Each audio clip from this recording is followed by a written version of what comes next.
the end, God said, it's good. At the end of the 6th, it's good. Why? Because at the end of the 6th, there's a transition between 6th and 7th.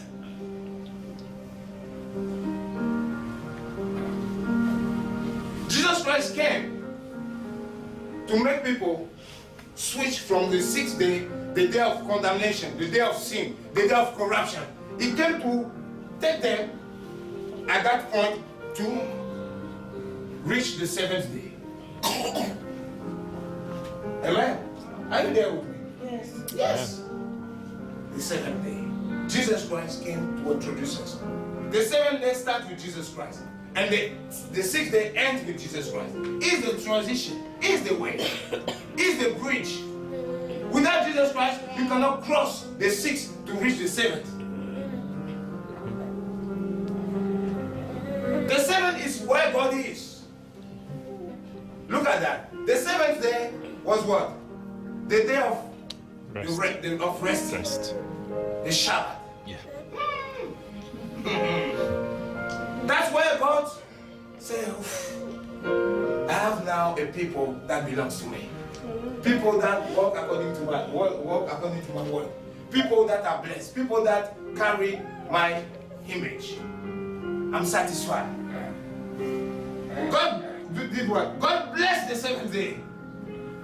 All the 6 days have never been blessed. Like that. But the 7th day is a blessed period where you can experience God's blessing.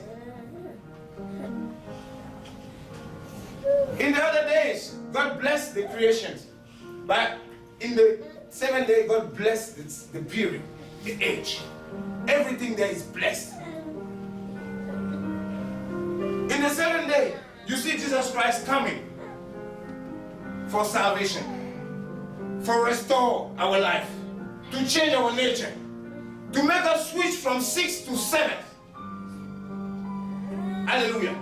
When you give your life to Jesus, you switch from 6th to 7th. You change age.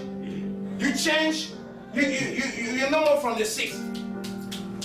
You enter the 7th, where there is rest, where there is blessing. And the Bible says what? In the 7th day, God sanctified the 7th day. The 6th day, there is no sanctification. The first time that the Bible mentions sanctification is in the 7th day. God sanctified. And Jesus came to sanctify us by washing us with his blood. Hey, you understand something? The 7th day is the age of the church. The people that belongs to God. The people who are sanctified. That's why the Bible talked about the age that is coming. Or the century that is coming. Right? What is that century? What is that age? What is that period coming? It's come to pass that the Lord will do this. It's come to pass that there's a time coming. The day of the Lord. What is the day of the Lord for you? The Bible talks about the day of the Lord. It's the 7th day, where God ends things. Let me tell you something. Jesus Christ is going to come to do what? To end everything. All the kingdoms. This is the 7th day. The 7th day talks about the coming of Jesus Christ. First of all, to introduce us to the 7th period, for us to be there by making us new creation. He withdraw you from the 6th and introduce you to the 7th.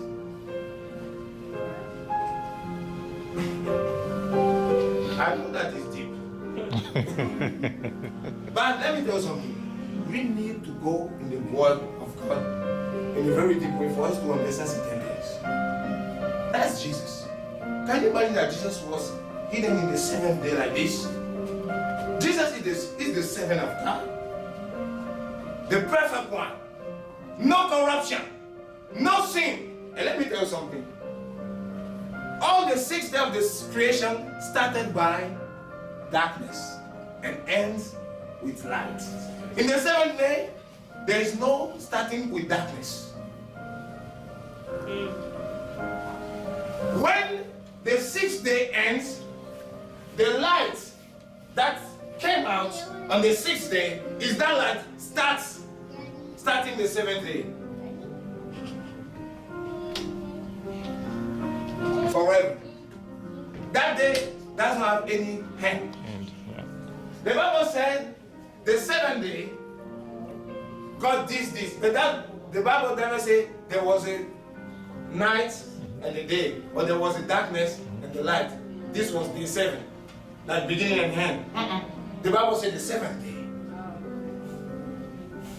So the 7th day is the day of light. There is no darkness in the 7th day. There is no corruption in the 7th day. There is no devil in the 7th day. You know that darkness means Satan. Darkness means corruption. Hallelujah. Are you there with me? Yes. Amen.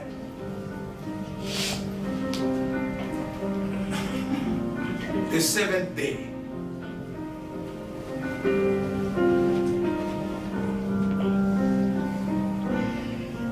And I want to tell you something. God calls you to enter the 7th, to realize that you don't belong to the 6th, but you belong to the 7th period, the 7th age, the age of victory, the age of sanctification, the age of revelation of God, the day of rest.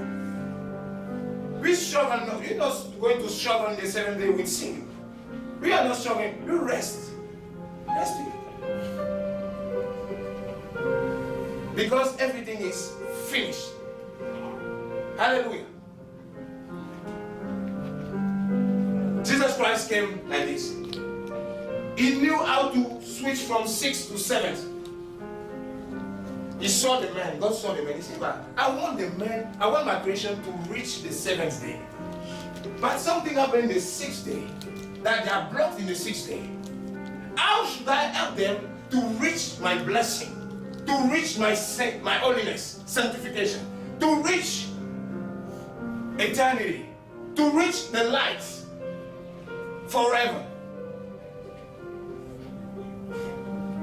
He said, okay, I'm the 7th. 7 house, 7 horns. I'm the 7th. I'm mighty God.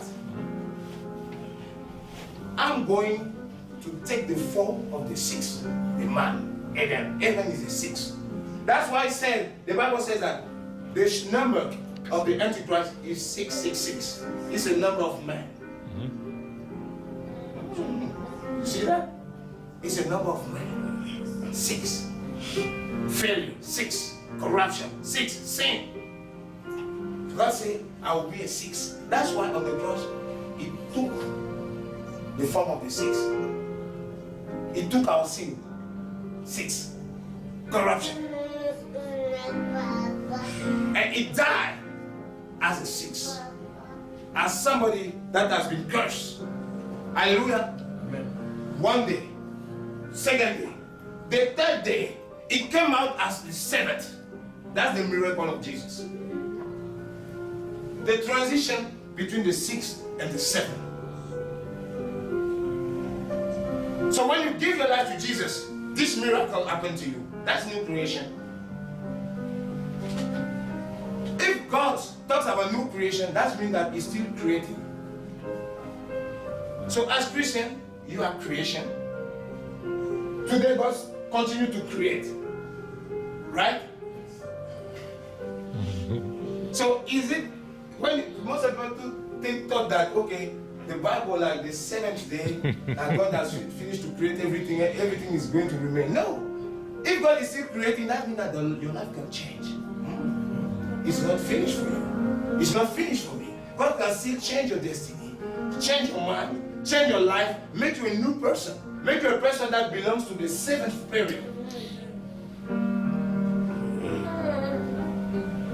That's why when you look at the Bible talks about the 7 churches. The perfection of God's people. 7 churches. The church has been established in the 7th period. I don't belong to the 6th. You belong to the 6th. I don't know. Where are you?